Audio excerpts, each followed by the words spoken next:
Hello again, and welcome to your favorite program that you love to tune in for. This is Cleaning Up the Mess, and I am... That's right, I'm Mike Galetta, a.k.a. Hampton Mike, along with my partner Brian, the Ranger Retard, bringing you another absolutely freaking solid special. You just can't get enough. We'll throw something else to do. Today we got... I wasn't ready for that one. That's okay, that was a surprise one. Today we're talking about cleaning up the mess, obviously, about the Chicago Bears who lost to the Green Bay Packers last night. I don't even know, what the hell was the score? 26-10. 26-10. On the line, our Bears affiliate to just enlighten us on how the Bears blew this game, Kevin Crutchy. Kevin, let's talk Bears. How are you guys? Great. You know, we were better than you, I think. Right now. We were just talking about, well, not only that everybody's watching the Cubs, not the Bears. Yeah, I don't know how many Chicago fans watch this game. Yeah, exactly. But it's just so funny that we bring this show up every week and nobody wants to come on here because they lose, and we talk about the losing team. But everybody's a good sport. Everybody comes on the show, we talk about it. So, Kevin, let's talk about the Bears. What did you see last night blatantly about the Bears? I mean, they were up 10-6 at one point. They got that defensive touchdown. Their first touchdown in, I couldn't believe, in 36 games, I think they said, their first defensive touchdown. But in any sense, what went wrong with this Bears team besides, you know, Brian Wood breaking his arm, and now you got to rely on Matt Barkley? What else do you see went wrong with this Bears team? Well, yeah, when you get the lead, you know, you figure, okay, the defense, you know, we knew the defense was going to have to play big. You know, Aaron Rodgers, everyone's talking about Aaron Rodgers having problems, but you know when he plays the Bears, you're going to get, you know, Aaron Rodgers throwing 3 or 4 touchdowns. So the Bears defense had to step up, and you felt early that they were doing that. You know, they were holding their own, holding them, you know, to short drives. And then we get the big fumble. You know, Floyd's been a nice addition to the defense. But like you said, when you have Matt Barkley in at quarterback, I don't think you have a chance to win a game. Yeah, he did not look. Not that you can expect him to come in and look like Aaron Rodgers, but he just did not look good at all in there, and he didn't look comfortable. And I think what killed the Bears, too, is that defense was entirely on the field too long. You never had the Bears come in on offense and just kind of sustain a drive. It was more of a 3-and-out punt. Defense was back on the field for 6 or 7 minutes, and it just wore them down. And you saw that at the end. Yeah, I think, you know, Bears fans are understanding and accepting Brian Hoyer, and we understand he's very serviceable. He's capable of winning some games. He's capable of moving the football. He's capable of scoring some points, but you can't expect him to do it all. We need a balanced run game. The run game's been pretty good, but the Packers' run defense is also very solid. So we knew we were going to have to move the air. We have some weapons, but you know, losing Kevin White again, not targeting Alshon Jeffrey enough. We just don't have it. Well, Kevin, you brought up a really excellent point about the running game, and you know, Jordan Howard has played really, really well for a couple of games here. He's been a fantasy darling for a lot of guys who drafted him late thinking he might win the job, and you know, the injury to Jeremy Langford I don't think has hurt the Bears' rushing attack really that much at all. What was interesting last night is they seemed to rely a little bit more on Kadeem Carey than Jordan Howard. From your standpoint, do you think that we might see a lot more Kadeem Carey going forward, or was this just kind of an off day for Jordan Howard? No, I think you'll see a mix and a balance of both guys. To be honest with you, you can't ask one guy to do all the work. I think even the best teams in the league are very balanced with their rushing. They're not asking one guy to do all the work. You know, what we really need is our backs to come out of the backfield and catch the ball a little bit more and be a little more dynamic in the pass game. You know, we're missing that forte in that aspect a great deal.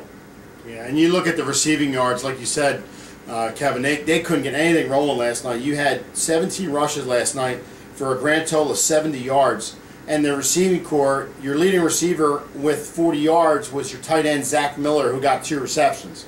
So you look at it from that standpoint, they really couldn't get anything rolling against this Packers team. And with Matt Barkley coming in there now, I mean, what do you look forward to as a Bears fan? The offseason. The draft. The World Series, maybe? Yeah, the World Series, maybe, yeah. There's clearly teams are not intimidated coming into Soldier Field right now and playing in Chicago. The Bears are not playing on the road, playing well on the road either. So we don't have all the weapons we need. We have some injuries, but you know, so do a lot of other teams. I think this is Cutler's last year. I think even with Cutler healthy, I don't think we're a 6-1 team. I still think we're a below 500 football team. I don't know how long the Bears ownership is going to put up with John Fox and put up with this regime if they're not performing a little bit better.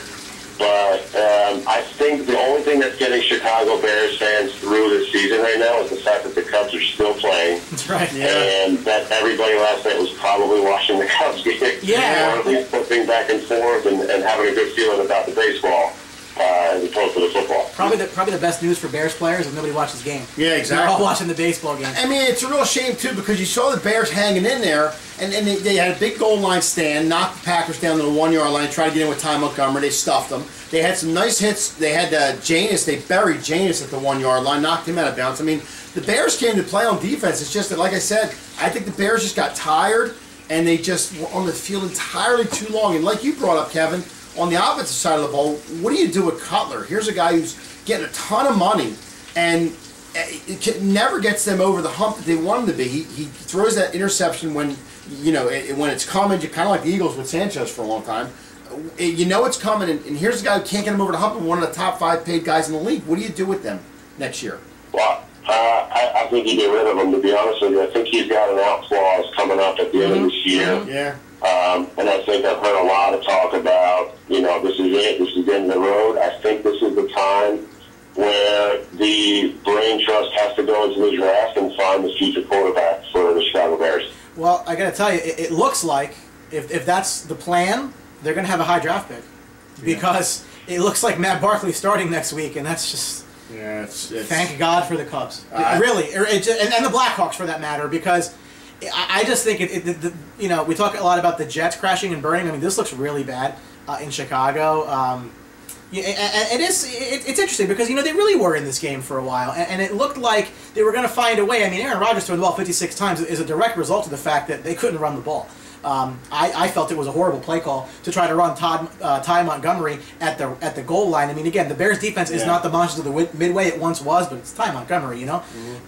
So I guess, you know, I agree with you, Kevin, entirely. I think Cutler's on borrowed time. I think the contract structure that they can get out of it, and he was signed by a previous administration. So the guys that are there now have no ties to him. That they might just wash their hands and walk away, and you know, be that as it may. But we talk about cleaning up the mess. Man, is it a mess? Another question I have for you, Kevin, is we talk about Jay Cutler getting out of there, and I agree with you. I think if you're going to get rid of Jay Cutler, I think, and you're going to start with a quarterback, you got to look to pull the plug on Alshon Jeffrey too. There's a guy you signed for a year, gave him a lot of money, but you know, even though he's a younger guy, I don't think he's going to be there for the rebuild. So do you try to, you know, trade him and get some picks and really just overhaul this team, or do you know, pay him $20 million that he's looking for and hope he's there for the rebuild? You know, I don't think he's a long-term solution to the future for the Bears in the future. I think I wouldn't mind paying him for another year or two, because especially if you're going to have another young quarterback come in, you do want some stability on the outside. Yeah. You want a guy who knows the system, who can definitely provide some reliability. He can catch the ball. He can make big plays. And when you have a young quarterback in there, which I hope we do, and I think a lot of Bears fans do, you know, you still need that excitement. You still have to put people in the seats. Yeah. And he can do that. He does have the ability to do that. I don't think they're going to sign him long-term. But I wouldn't be surprised if they trade him. I would not mind at all stockpiling draft picks and really going heavy in the draft for a really good quarterback at a high pick, which obviously you said we might have, and you know, another tight end, and to really beef up that offensive line and be able to protect our quarterback, and definitely some pieces in the secondary. And I think another question you asked Kevin, and we're just talking here, Kevin, about if you're going to do that, and these are all what ifs. When you do that and you get all these draft picks, who's going to make the picks? You're going to keep Fox in there and let his regime do this, or do you blow him out and really blow this whole thing up and start over? Even to that point, you know, it's a very interesting question. I'm going to ask you a loaded question here, Kevin. So you may have heard that in Dallas, there's a kid named Dak Prescott who everybody thinks is going to take the job over. Yeah. That means that Tony Romo might be expendable. Now, I don't necessarily agree with that line of thinking, but let's play devil's advocate. How would you feel if the Bears went and traded, probably not a whole lot, frankly, to bring in a guy like Tony Romo? Is that a rehash of the same sort of thing, aging quarterback, end of his career, trying to, you know, get something out of him at the end, or do you want to see this whole thing go to a really, really big rebuild, or do you want to try to get back to competitiveness a little more quickly with a veteran quarterback? I think it is. I think Romo's on borrowed time as well. I think the next hit he takes might be his last. Oh, I agree. Yeah, I agree. Physically, he is so worn down, and I think from a fan's perspective, a football fan's perspective, I hope he walks away, and I hope he can literally walk away from the game on his own terms, because it looks like he gets hit and he's down. He's out for 8 to 10 weeks every time. So that I don't think is an answer at all. I don't think we're in such a big rebuild process if we keep the core veterans on offense and defense that we have. Obviously, we need some pieces, but I think if you keep the core together, bring a young quarterback, adding another new coach changes things tremendously again. So I'm okay with John Fox and his crew staying. I don't know how much time they have left, though.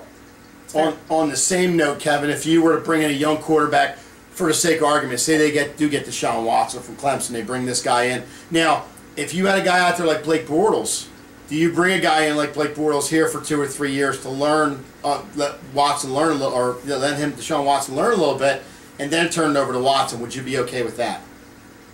No, I think with if you're taking a quarterback as high as 1, 2, 3, or 4, I think what the teams are doing nowadays in the NFL is you're handing the keys over. You're giving them the keys to the car, and you open it up slowly for them. You give them limited access to the offense in the beginning, and then the more comfortable they get, the more they get to do, and the more comfortable they feel at the line, the more they have options to audible and check and things like that. So I think it's draft high, the best quarterback that you think you can get, the best available quarterback at the pick that you have, the one you think is the future, and we give them the keys, but we have to protect them. And to that point, I guess my last question too is, what we've seen in the NFL in previous years is teams that are quarterback needy trade a lot to move up. Now, in all likelihood, the Bears pick is not going to be low by any stretch. It's going to be a high pick, but let's say that they have to move up to go get a guy like Deshaun Watson. Do you advocate a Rams-esque or Eagles-esque deal to trade picks? I mean, you mentioned you want to stockpile them, but let's say that you've identified Watson as a guy you can build around. Would you be okay with them trading up to get him, or would you want to stand pat and whatever happens, happens? It's all a crapshoot. It really is, because there's no guarantee that anyone you draft that high is going to pan out. I mean, Jared Goff in LA is not even starting, but guys like Carson Wentz are doing really, really well.